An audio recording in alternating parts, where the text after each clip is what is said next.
Hello and welcome. I'm hmfriendly, and this evening I was reading a story to one of my children.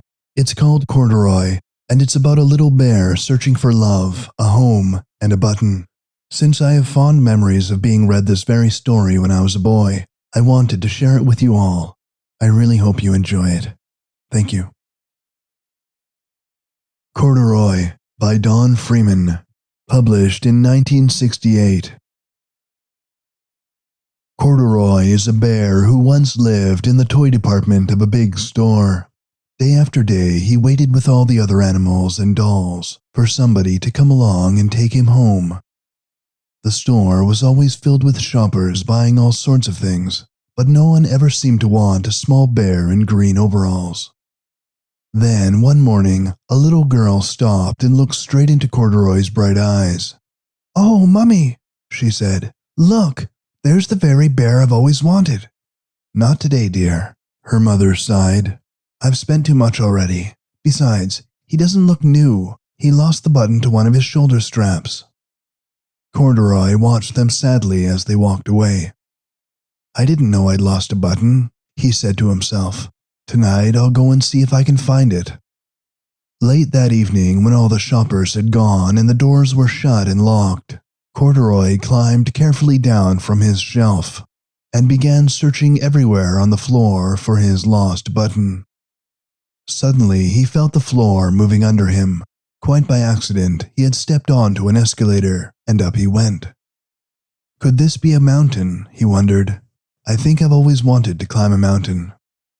He stepped off the escalator as it reached the next floor, and there, before his eyes, was a most amazing sight. Tables and chairs and lamps and sofas, and rows of beds. "This must be a palace," Corduroy gasped. "I guess I've always wanted to live in a palace." He wandered around, admiring the furniture. "This must be a bed," he said. "I've always wanted to sleep in a bed." And up he crawled onto a large, thick mattress. All at once he saw something small and round. "Why, here's my button," he cried, and he tried to pick it up. But, like all the other buttons on the mattress, it was tied down tight. He yanked and pulled with both paws until, pop, off came the button, and off the mattress Corduroy toppled. Bang into a tall floor lamp. It fell over with a crash. Corduroy didn't know it, but there was someone else awake in the store. The night watchman was going his rounds on the floor above. When he heard the crash, he came dashing down the escalator. "Now who in the world did that?" he exclaimed.